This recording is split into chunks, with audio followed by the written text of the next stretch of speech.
cells and cell structure, flip learning clip. So in today's clip we're going to be building on our knowledge from Key Stage 3. We're going to look at some cell structures that we've not come across before, and we are going to look at some specialised cells, and again building on some of the knowledge we've had from before and introducing some new things. So if we look first of all at our knowledge from Key Stage 3, so the first part that we're going to look at is the things that both an animal cell and a plant cell share, okay? So things that they have in common. So they both have a cell membrane, cytoplasm, and a nucleus, right? And things that a plant only has, so only the plant has this, is chloroplasts, a vacuole, and cell wall. Right. Now we should know a little bit about each of those, and that's what we're going to build on for the next part. So moving on, we've got our animal cell. So we said previously, oops, sorry, didn't want that up just yet. Okay, so we said previously that we have, I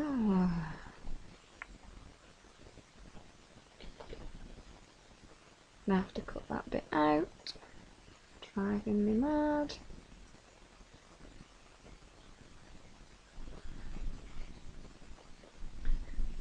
So we said previously that we've got the cell membrane,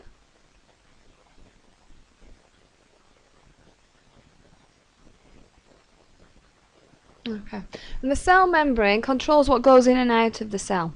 Alright, well that's the function of the cell membrane. We've also got cytoplasm.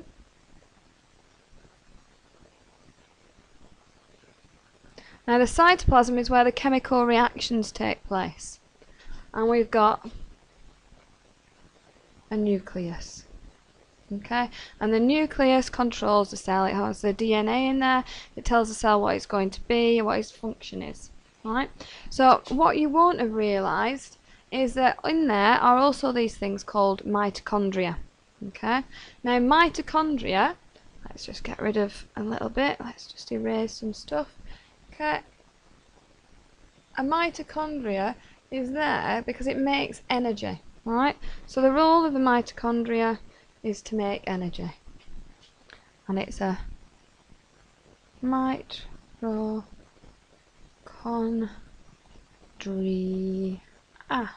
Okay, and it's all about making energy. Okay, we're all about making energy. And the other thing that you've probably not seen before, let's just get rid of those again. Alright, is something called a ribosome. Now, a ribosome is absolutely minute, and its job is basically to replicate or to take your DNA, okay, and it reads the DNA, which we'll look at in more detail, and it creates these proteins. Alright, now you might be thinking, well, I've never seen those on a cell before. Well, they're in there, but they're actually really, really small. Okay, so just so we're clear, I've just realised I haven't told you what it is or given you any sort of spelling. That is a, no, it's not that. It is a ribosome. Ribosome.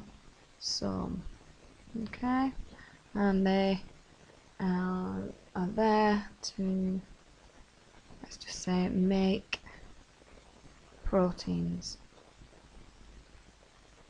Okay, like I said, don't worry about it too much because we will be studying this in more detail later on.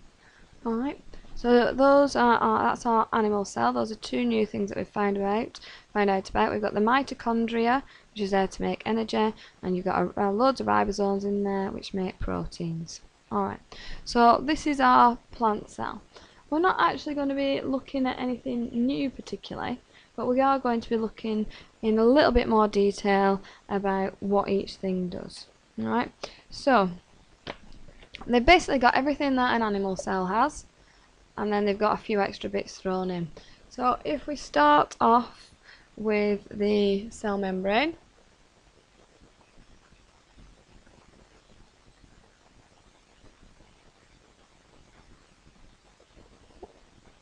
sorry about that, cell membrane, and remember that controls what goes in and out of the cell. Alright, we've got the nucleus, okay, which we've covered before. Alright, we've got the cytoplasm,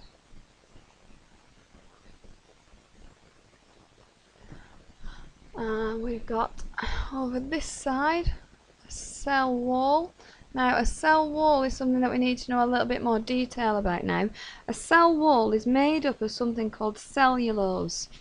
So that's cellulose, and it's what gives the cell strength. It strengthens the cell, and it supports it.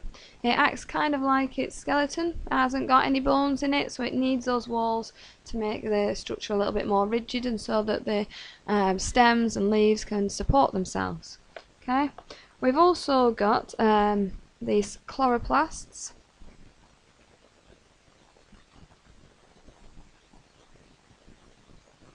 Okay, and the chloroplasts contain chlorophyll. It's a green substance. That's why you usually see them as green, and that's all about photosynthesis. So, and again, this is a topic that we'll study in more detail later on.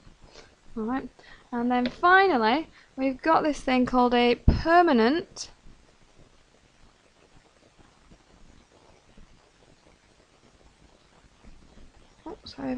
permanent vacuole.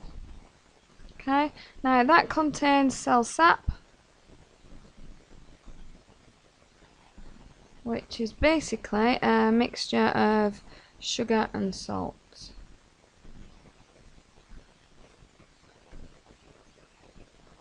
And they're in solution.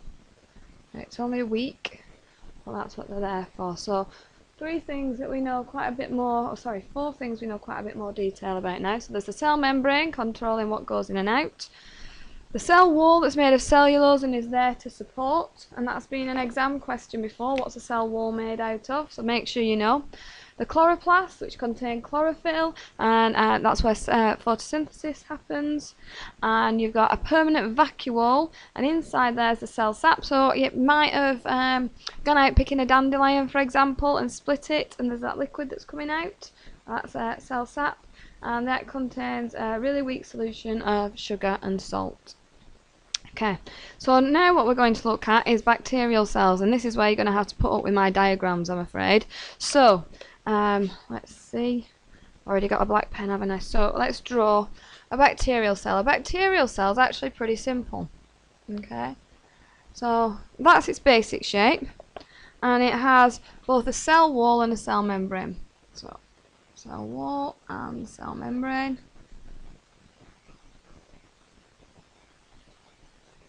Alright, and inside there it's got some genetic material. Okay, it hasn't got a nucleus, just genetic material. Alright, so dead simple. It's a single cell microorganism, so it's a single cell.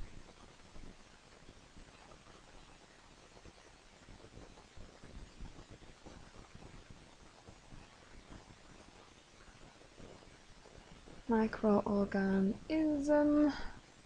Okay, you learnt about these in B1 when we had to do all about pathogens and disease.